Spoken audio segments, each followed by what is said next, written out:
쌍둥이 비유를 기억하라는 제목으로 함께 말씀 나누기를 원합니다. 요즘 코로나19로 여러분들 많이 어렵고 힘든 거 압니다. 예배도 자유롭게 못 드리시고 많이 불편한 가운데 계신데 더욱더 여러분 힘을 내시고, 그리고 우리가 이 일을 믿음으로 잘 극복하실 수 있기를 원합니다. 혹시 이 자리에서 예배를 못 드리고 온라인으로나 다른 방법으로 예배 드리시는 우리 성도님이 계시면 우리 하나님은 동일하시기 때문에 위로받으시고 힘을 얻기를 원합니다.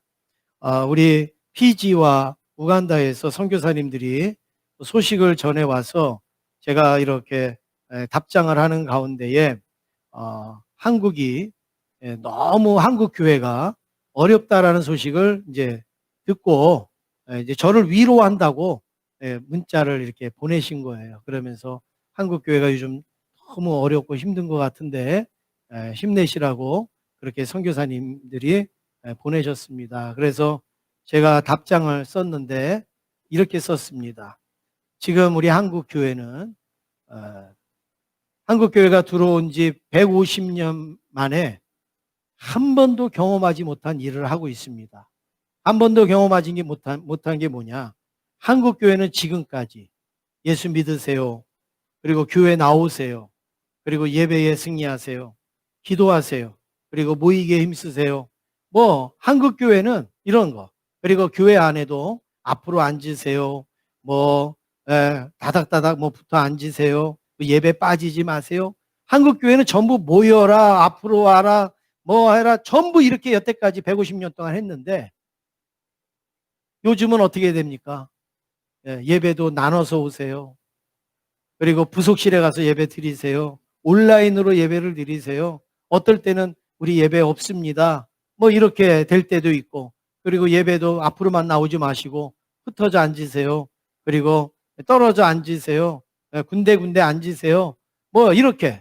요즘 우리 한국 교회는 한 번도 목회자가 해보지 않은 말들을 해야 돼요. 그게 얼마나 힘든지 몰라요, 그게. 옛날에는 목회자 전부 앞으로 오세요. 하세요. 전부 이랬잖아요. 근데 지금은 그 지정되어져 있는 그 좌석에 앉으세요. 하세요. 지금 한국교회가 이렇게 하려니까 이게 얼마나 힘든지 모릅니다. 그러나 하나님께서 또 이것도 이기고 승리하게 하여 주실 줄로 믿습니다. 이것도 우리가 이겨야 되는 거예요. 이것도 우리가 승리할 수 있어야 되는 겁니다. 오늘 말씀은 예수님에게 어떤 사람들이 나와서 예수님, 기도가 뭡니까?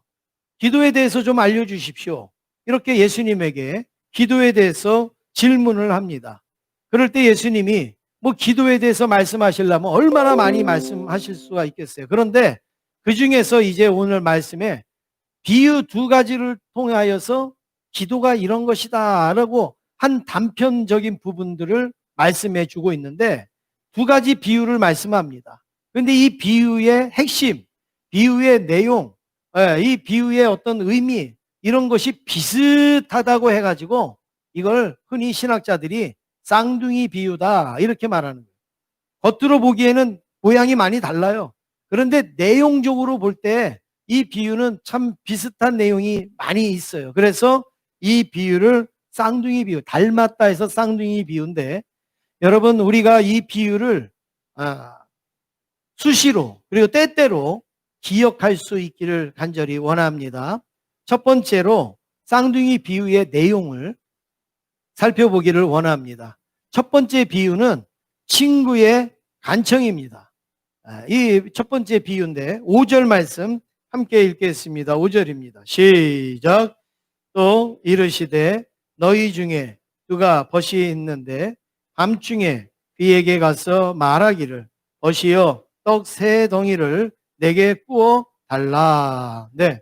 지금 이 비유의 내용은 간단합니다. 복잡하지도 않습니다. 어렵지도 않습니다. 이해하기가 힘들지도 않습니다. 밤중에 친구가 왔어요. 친구가 와서 막 문을 두들기더니 나에게 떡 3덩이만 조금 구워달라 이렇게 말하고 있습니다. 이게 오늘 이 본문의 내용이에요. 그러면 여기서 말하는 밤중이라는 게 무엇인가? 온 가족이 전부 다 지금 잠을 자는 시간이 밤중이에요. 다 깨어 있는 게 아니고 8시인지 10시인지 뭐 12시인지 그거는 몰라도 하여튼 온 가족이 지금 잠을 자고 있는 상태, 잠을 자려고 다 누워 있는 그 상태를 지금 밤중이라 이렇게 표현을 하고 있습니다. 그런데 이들의 방의 구조는 오늘 우리의 구조하고는 다릅니다. 오늘 우리의 구조는 어떻습니까? 안방이 있고 작은 방이 있고 뭐 서재방이 있고 거실이 있고 주방이 있고 다 나눠져 있어요. 그래서 자고 있더라도 그 사람만 일어나서 문을 연다든지 그 사람만 일어나서 무슨 일을 해도 별로 지장이 안 가요. 그러나 이 팔레스타인 지역의 방 구조는 어떻게 되어져 있느냐? 방 안에 주방도 있고 방 안에 침실도 있고 방 안에 거실도 있고 모든 게 이 방 안에서 하나로 다 이루어지는 거예요. 그래서 밤에 자게 되면 이 방에 전부 다 쭉 두루넣어 갖고 이제 자는 거죠. 그러면 누가 일어나면요, 다른 사람을 다 건드려야 돼요. 그리고 문을 또 열 때 어떤 소리가 나요? 익 소리도 나요. 그래서 잠을 잘 때 일어나서 왔다 갔다 하면 다 깨어나게 되고 잠을 잘 수 없는 그런 상황에 놓여 있는 밤중에 바로 친구가 와서 떡을 달라. 그러면 떡을 주려면 조용히 몰래 줄 수 있는 게 아니라 온 가족이 다 깨어나는 거예요. 온 가족이 다 일어나야 그 떡을 줄 수가 있는, 얼마나 번거롭습니까? 예, 얼마나 귀찮습니까? 예. 그런데 그런 상황에 친구가 와서 떡을 달라고 한다면 어떻게 하겠느냐? 그런데 이 친구가 왜 떡을 그 밤중에 달라고 그러겠어요? 이 친구도 저녁을 다 먹고 그리고 두루넣어서 자려고 하는데 갑자기 손님이 온 거예요. 친척이 왔든 아니면 지인이 왔든 손님이 왔어요.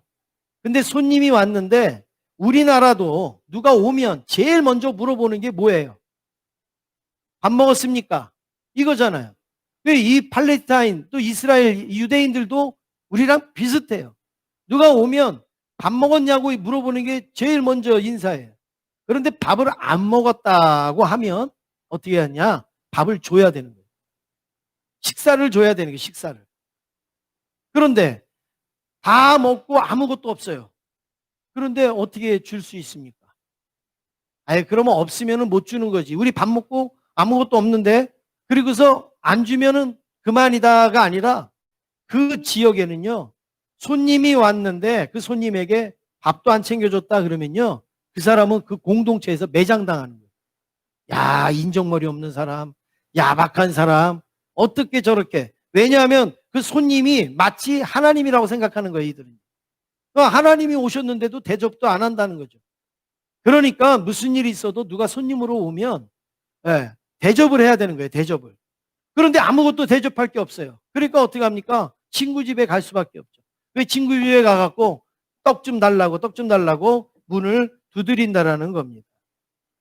그러면 그 친구가 그 두드리는 소리를 듣고 어떻게 하겠는가? 여기서 말하는 떡은 이 팔레스타인 언어로 에이시라는 그 단어입니다. 에이시. 욕이 아니에요, 이게. 뭐 귀찮다고 에이씨 뭐 이런 욕이 아니라 에이씨라는 단어인데 이 떡이 어떻게 생겼냐면 지금 화면에 있는 것처럼 저렇게 생겼습니다. 넓적해서 여러분 가끔 테마기행이나 이런 걸 보시면 이들의 이런 떡빵이 나오죠. 그래서 이렇게 넓적하게 이렇게 화덕에다가 구워갖고 띄어서 먹는 건데 저게 조금 가난한 사람은 그냥 저대로 띄어 먹고 조금 부유한 사람은 안에를 찢으면 그 안에 이렇게 주머니 같이 나오겠죠. 그러면 그 안에다가 고기를 넣는다든지 아니면 채소를 넣는다든지 아니면 뭐 꿀을 넣는다든지 뭐 막 넣어가지고 그렇게 먹고, 가난한 사람은 그냥 저거 그냥 이렇게 잘라서 먹는데 대체적으로 먹을 때 보면 이렇게 스프 같은 것들이 있잖아요. 스프 같은 거. 그러면 그 스프 같은 거를 이렇게 찢어가지고 찍어갖고 이렇게 먹는 거예요. 손으로 이렇게 먹습니다. 근데 저 빵의 이름이 에이시인데 그게 우리로 말하면 걸레빵이다 이렇게 말해요. 걸레빵. 왜 걸레빵일까요? 스프 같은 걸 이렇게 찍어서 먹고 맨 마지막에 남은 빵 조각으로 뭐예요? 그거 다 싹싹 긁어갖고 그래서 먹어요. 마치 걸레질하는 것처럼 접시를 다 깨끗이 이렇게 긁어서 먹는다고 해갖고 이 빵의 이름이 걸레빵이다. 이렇게 붙여진 거예요. 이런 빵을 달라는 거예요. 이런 빵을 얻으러 온 거예요. 그런데 지금 상황은 그 빵을 줄 수 있는 상황이 아니에요. 그런데 그 밤중이라도 그 빵을 가지려고 왔고 손님이 와서 그 빵을 대접해야 된다고 문을 막 두드리면 열어주겠습니까? 안 열어주겠습니까? 열어주는 거예요.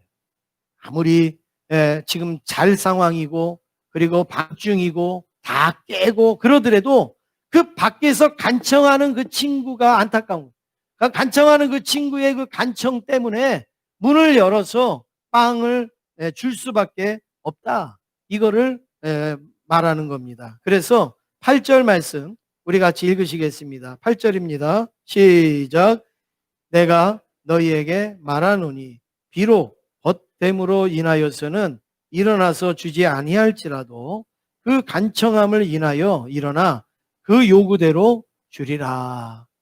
친구 때문에는 아니더라도 그 친구가 간청하는 그것 때문에 일어나서 잠이 깨더라도 체면 불구하고라도 그 떡을 줄 수밖에 없다라는 거예요. 이게 이 비유 첫 번째 비유의 내용입니다.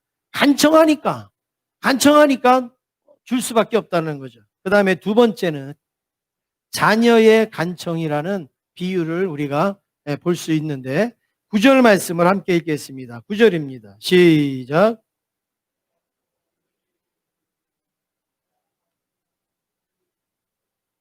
찾으라 그러면 찾아낼 것이요 문을 두드리라 그러면 너희에게 열릴 것이니.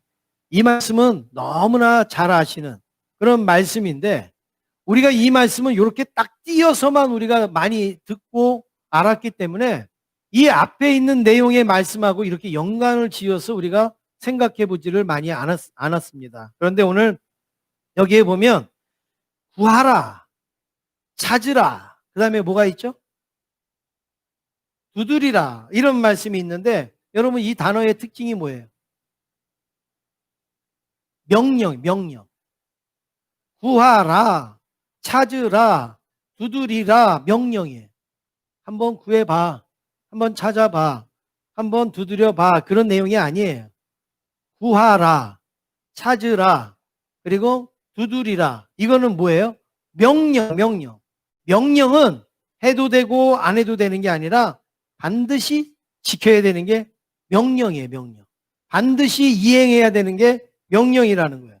그러면 구하는 게 명령이고 찾는 게 명령이고 두드리는 게 명령인데 언제까지 구하냐 이거예요. 언제까지 찾느냐? 언제까지 두드리냐? 언제까지요?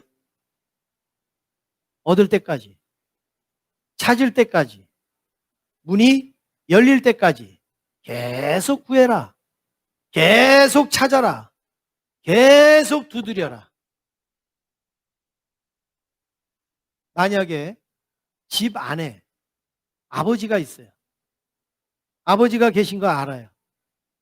그런데 내가 어디 갔다 왔는데 문을 두드렸는데 아버지가 문을 안 열어요. 그러면 어떻게 하십니까? 어떻게 하세요? 예, 또 두들기죠. 그래도 문을 안 여세요. 그럼 어떻게 합니까? 더 두들기죠. 더 두들겨요. 나중에는 무슨 생각이 듭니까? 아버지가 주무시나?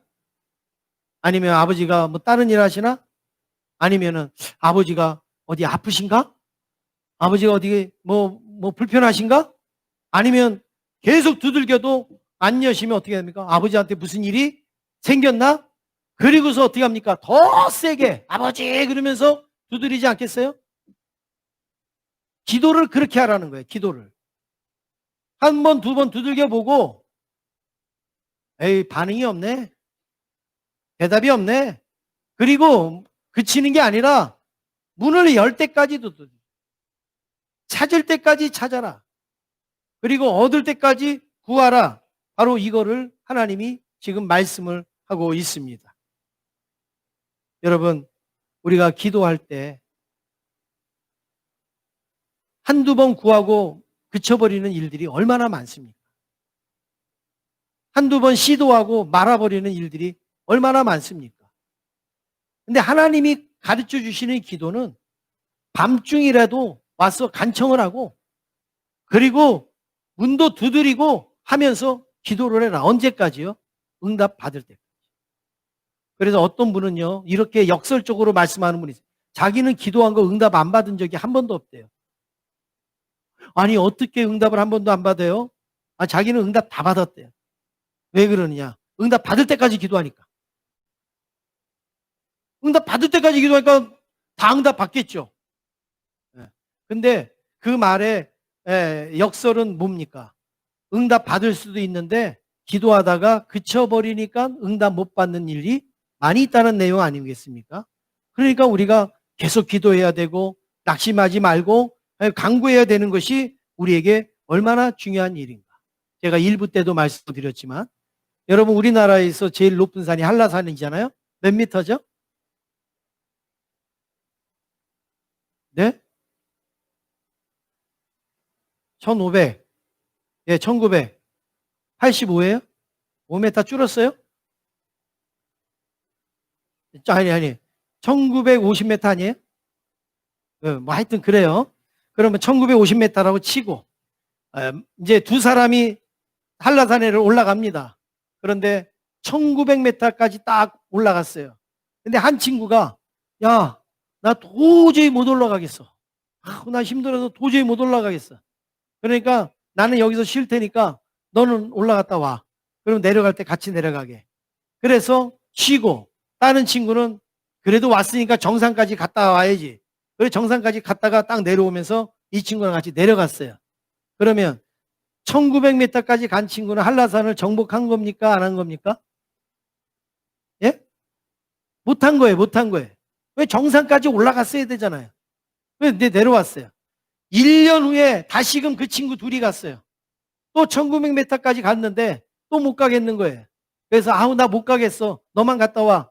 그래서 또 그 친구는 또 올라갔다 오고 자기는 또 1900m까지밖에 못 갔어요. 그러면서 여러분, 그 친구는 그 한라산을 정상까지 간 거예요? 안 간 거예요? 안 간 거예요. 그 다음에 또 갑니다. 그런데 이번에는 그 친구가 이래요. 내가 지난번에는 1950m까지 올라갔으니까 이제 50m만 올라가면 나는 이제 한라산 정복하는 거지. 그럼 나 50m만 올라갈게. 여러분, 그러면 그 사람이 한라산은 정복하는 거예요? 안 하는 거예요? 예? 안 하는 거죠. 한라산은요, 1950m까지 올라가야 정복하는 거예요. 아무리 1900m까지 갔어도 내려오면 또 다시 처음부터 1950m 올라가야 돼요. 또 다시 내려와서 올라가야 돼요. 내가 지난번에는 50m 못 갔으니까 50m만 내가 올라가면 정복이지. 그런 게 없습니다. 기도도 마찬가지. 우리가 기도가 1900m까지 왔단 말이에요. 50m만 가면 하나님의 응답을 받을 수가 있어요. 그런데 여러 가지 이유가 생기고 피곤하고 힘들고 어떤 사정이 생겨서 아휴, 내 다음에 해야지. 그리고서 멈춰요. 그러면 다음에는 1900m부터 시작합니까? 기도가? 아니에요. 처음부터 시작해야 돼요. 그래서 1950m까지 올라가야 그 기도가 완성이 되는 거예요. 근데 중간에서 멈추고 중간에서 그만두는 기도가 우리 주변에 얼마나 많이 있습니까? 너무 안타까운 거예요. 사랑하는 성도 여러분, 예배가 됐든 기도가 됐든 여러분, 한번 시작하면 마지막까지 우리가 가고 그리고 기다릴 수 있는 저와 여러분 되기를 간절히 원합니다. 어떤 분은요, 자기는 성경을요, 창세기만 수십 번 읽었대요. 맨날 성경 읽어야지. 그리고 창세기부터 시작하다가 포기하고 또 창세기부터 읽다가 포기하고. 그러니까 창세기만 수십 번. 그럼 말라기는 몇 번 읽었습니까? 한 번도 못 읽었대요. 우리 신앙이 단편적으로 그러지 않냔 말이에요. 기도는 어마어마하게 많이 시작해요. 나 금요기도 시작했어요. 철야기도 시작했어요. 새벽기도 시작했어요. 난 무슨 기도 시작했어요. 근데 끝나는 건 없어요. 하다가 다 흐지부지해지고 하다가 다 그만되어지고. 제가 설교를 하면서도 안타까운 부분들이 있습니다. 말씀을 막 준비하다가 보면 야, 어떤 성도님은 요런 부분에서 참 고민이 많고 이런 부분에서 많이 힘든데 오늘 이 말씀을 전하면 그분이 많이 힘을 얻겠구나. 그분에게 많이 도움이 되겠구나. 그분에게 많이 유익하겠구나. 이렇게 느껴지는 말씀이 있잖아요. 성도들이 다 있지만 그중에서 요 일을 지금 경험하는 분은 참 오늘 말씀에 많이 좀 힘이 되겠다. 위로가 되겠다. 이렇게 생각될 때가 있잖아요. 그런데요. 딱 설교하려고 딱 이렇게 쓰면요. 그분이 안 왔어요. 얼마나 안타까운지 몰라요. 얼마나 안타까운지. 여러분 맛있는 거 많이 차려놨는데 정말 내 아이가 진짜 좋아하는 반찬이 딱 있는데 이 아이가 군대 가 있어요. 여러분 마음 아파요, 안 아파요? 마음 아프시죠? 하나님의 말씀을 딱 준비해서 정말 이런 성도가 이 말씀을 들으면 참 도움이 되겠다고 싶은데 그 성도가 그 자리에 없어요. 얼마나 안타까운지 몰라요. 사랑하는 성도 여러분, 우리에게 능력이 없어도 끝까지 그리고 계속적으로 구하고 계속적으로 찾고자 하는 그런 믿음의 열정이 있으면 반드시 하나님께서 응답해 주시고 좋은 거 주실 줄로 믿습니다. 오늘 13절에 그걸 약속하고 있어요. 우리 13절 함께 읽겠습니다. 시작.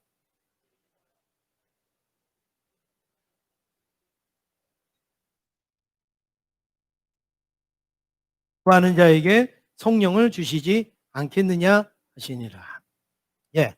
악한 아버지도 자식에게는 좋은 것을 줄 줄 아는데 하물며 하늘에 계신 우리 하나님께서 하나님의 자녀인 우리가 예수님의 피로 구원받은 우리가 하나님 앞에 밤중에라도 그리고 구하고 찾고 두드리면서 기도하는데 왜 하나님이 안 들어주시겠냐? 왜 성령을 주시지 않겠느냐? 여기 성령을 주신다라는 말씀은 성령을 모든 좋은 것을 다 통틀어 갖고 성령이라고 표현하고 있는 거예요. 그럼 왜 좋은 것을 우리에게 주시지 않겠느냐 말씀을 하고 있지 않습니까? 사랑하는 성도 여러분, 내가 응답 못 받는 거, 내가 성령으로 충만하지 못한 거 자꾸 하나님 탓하지 말고 하나님 앞에 구하면 주신다고 하신 이 하나님의 약속을 믿고 부지런히 열심으로 힘을 다해서 구하시는 저와 여러분 되기를 간절히 원합니다.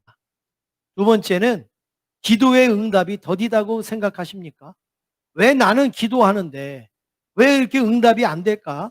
왜 나는 기도하는데 왜 응답이 이렇게 더딜까? 다른 사람은 응답 잘 되는 것 같은데 다른 사람들은 뭐 하면은 그냥 쑥쑥 받아내는 것 같은데 왜 나는 왜 안 되지? 혹시 그런 생각을 하시는 분이 있으면 오늘 이 쌍둥이 비유를 늘 기억하셔야 되는 겁니다. 기도를 잘못 이해하게 되면 바로 이런 문제가 생기는 거예요. 기도를 잘못 오해하게 되면 바로 우리가 지금 말씀드린 것처럼 왜 응답이 없지? 왜 난 응답이 더디지? 이런 생각을 자꾸 하시게 되는 거예요. 기도를 어떻게 오해하시느냐? 여러분 거실에 리모컨처럼 오해를 하실 수가 있는 거예요. 우리 TV 리모컨은 어떻습니까?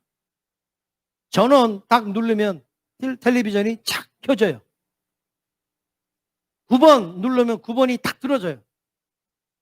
소리 높이는 거 막 하면 소리가 막 올라가요. 또 10번 이렇게 돌리면 10번으로 탁 바뀌어요. 누르너서든지 뭐 하든지 아무렇게나 해도 그 리모컨만 누르면 TV 하나는 완전히 조정이 착착착착 돼요. 우리가 하나님을 이렇게 생각하고 있지는 않습니까? 기도를 이렇게 생각하고 있지는 않습니까? 내가 뭐든지 말만 하면 내가 뭐든지 구하기만 하면 하나님은 리모컨처럼 착착 움직이고 하나님은 리모컨처럼 착착 들어주고 그런 하나님으로 우리가 생각한 그러면 그게 기계지 하나님입니까?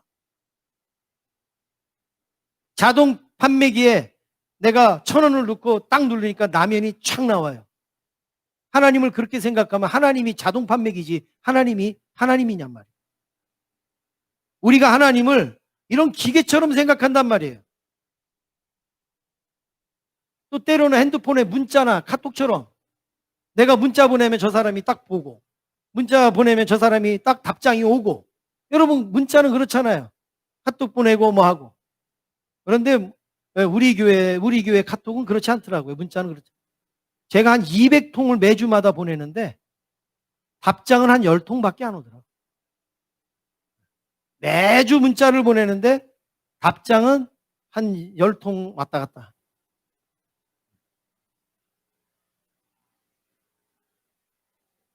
살아있다라는 걸 좀 보여주세요. 저한테 좀.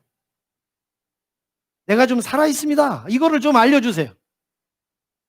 한 200통 보냈는데 살아있다고 보내주시는 분이 한 10분밖에 안 된다니까요. 아, 나 죽지 않고 살고 있습니다. 이런 거를 좀 여러분 좀 사인 좀 해주세요. 사인 좀.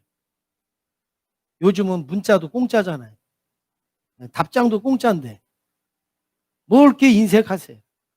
그냥 필요 없는 문자에는 막 수십 통씩 하시면서.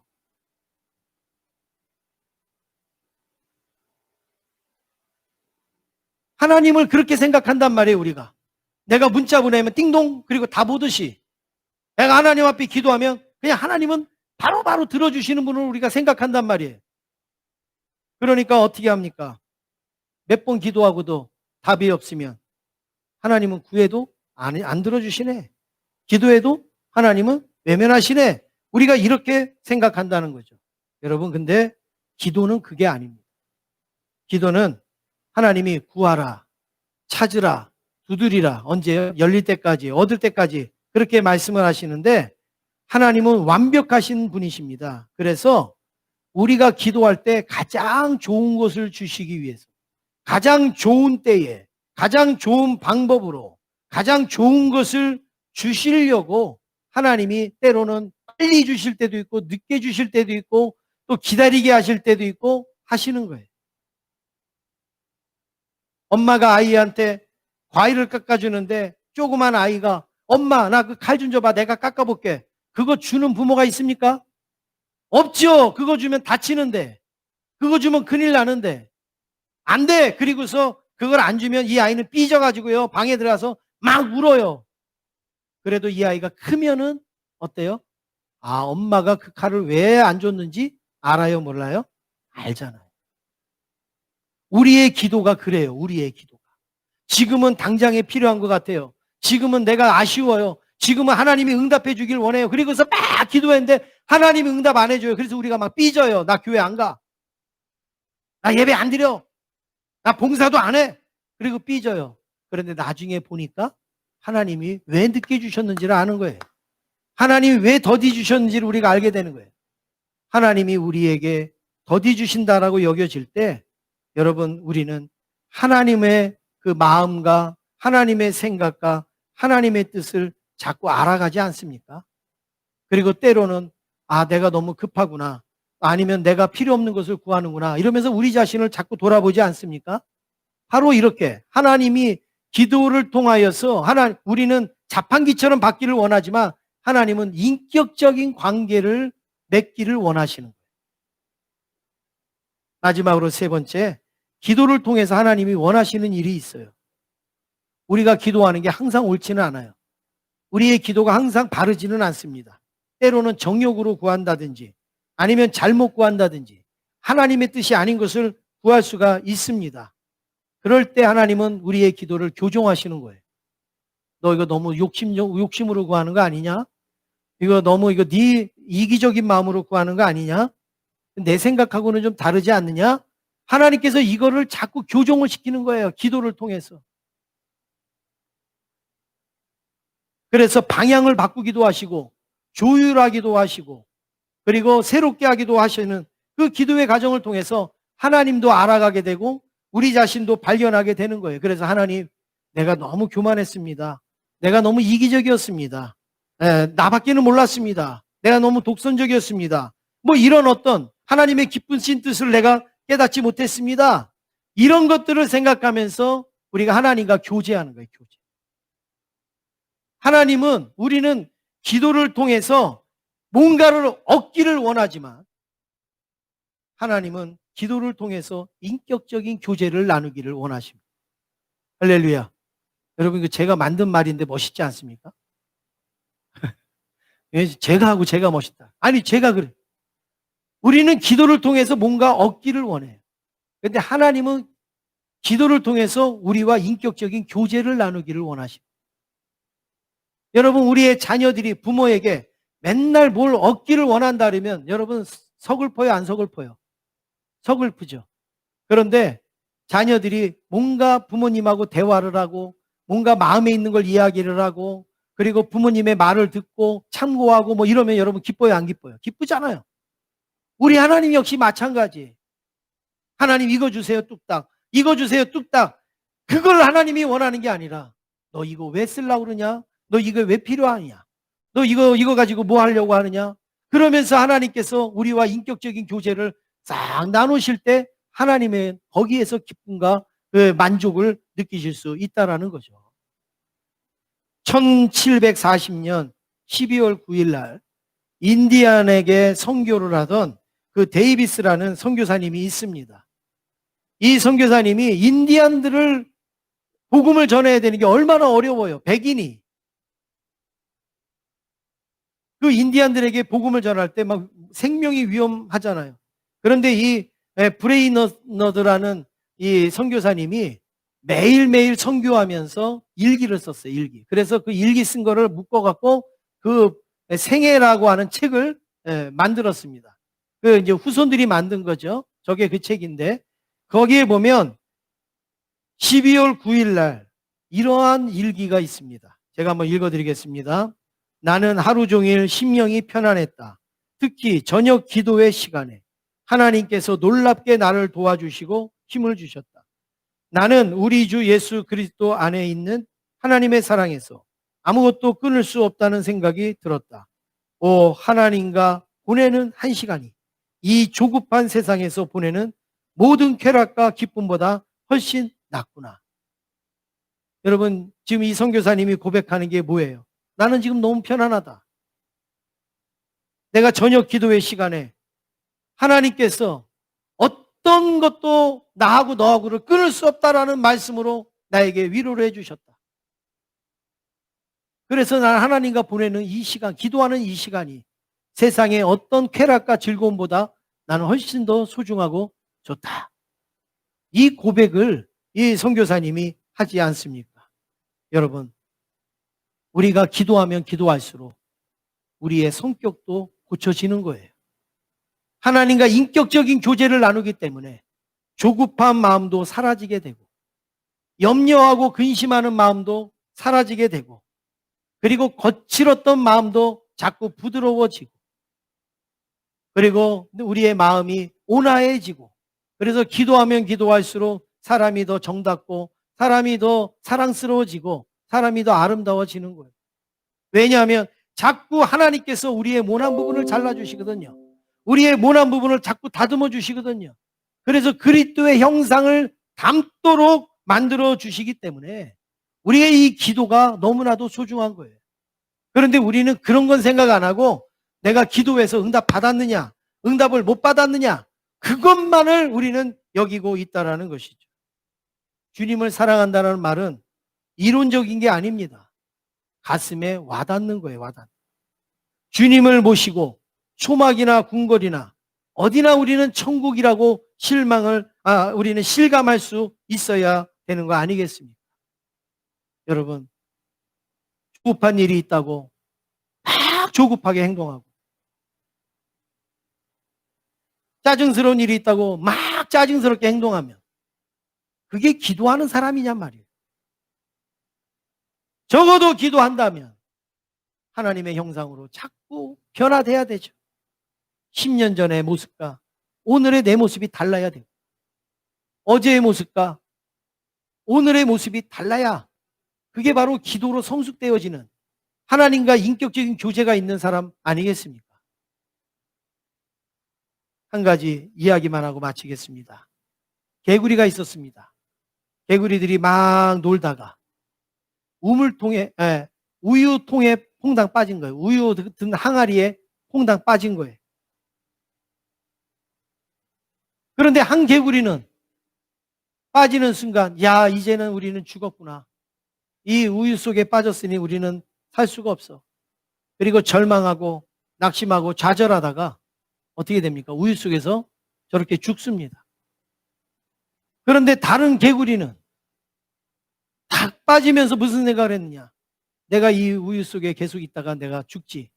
그러니까 빨리 헤엄을 쳐서 빨리 이 상황을 벗어나야지. 그래갖고 막 열심히 막 허우적댄 거예요. 막 나오려고 막 발버둥을 쳤어요. 그런데 여러분, 한참 발버둥을 치다 보니까 어떤 일이 일어났는가? 우유를 계속 휘저으면 무슨 일이 일어날까요?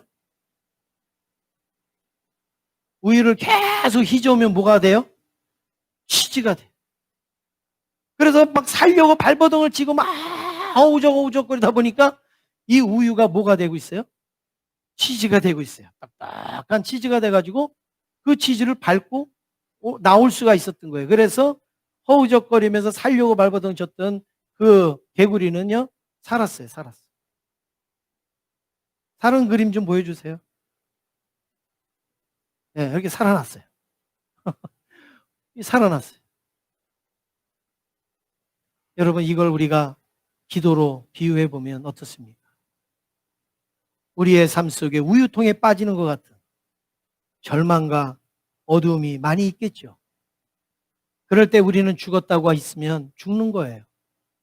그런데 하나님을 찾고 하나님을 부르짖고, 이 개구리는 허우적거렸지만 이 허우적거리는 게 우리가 하나님을 찾고 하나님을 부르짖고 얻을 때까지 구하고 두드리고 찾고 하면 우리는 어느새 치즈 위에 올라와서 살아나는 그 개구리처럼 하나님의 응답을 받고 기뻐하고 감사하는 날이 오게 될 줄로 믿습니다. 그래서 빌립보서 4장 6절에 뭐라고 말씀합니까? 아무것도 염려하지 말고 다만 모든 일에 기도와 간구로 너희 구할 것을 감사함으로 하나님께 아뢰라. 할렐루야. 예, 아무것도 염려하지 말라는 건 염려할 일이 없는 게 아니에요. 있어요. 그렇지만 염려하지 말고 그 대신 뭐 하라고요? 기도와 간구로 하나님 앞에 감사함으로 아뢰라. 그러면 하나님께서 어떻게 합니까? 그 모든 염려도 이제 기쁨으로, 감사로, 평안으로 바꿔주신다라는 말씀입니다. 그러므로 우리 삶에 일어나는 이 모든 일들이 전부 기도의 제목이에요. 절망이 옵니까? 그 절망이 나의 기도의 제목이에요. 고민이 옵니까? 고민이 나의 기도의 제목이에요. 직장에 문제가 있습니까? 기도의 제목입니다. 건강에 문제가 있습니까? 기도의 제목이고. 자녀에 문제가 있습니까? 기도의 제목이에요. 아픔과 절망의 순간 그 전부 다 우리는 그게 기도의 제목이어야 되는 거예요. 이 세상은 햇볕이 내리쬐는 사막과 같지만 하나님과의 인격적인 기도의 만남을 통하여서 우리 속에서 솟아나는 생수와 같은 기쁨과 은혜를 누리게 될 줄로 믿습니다.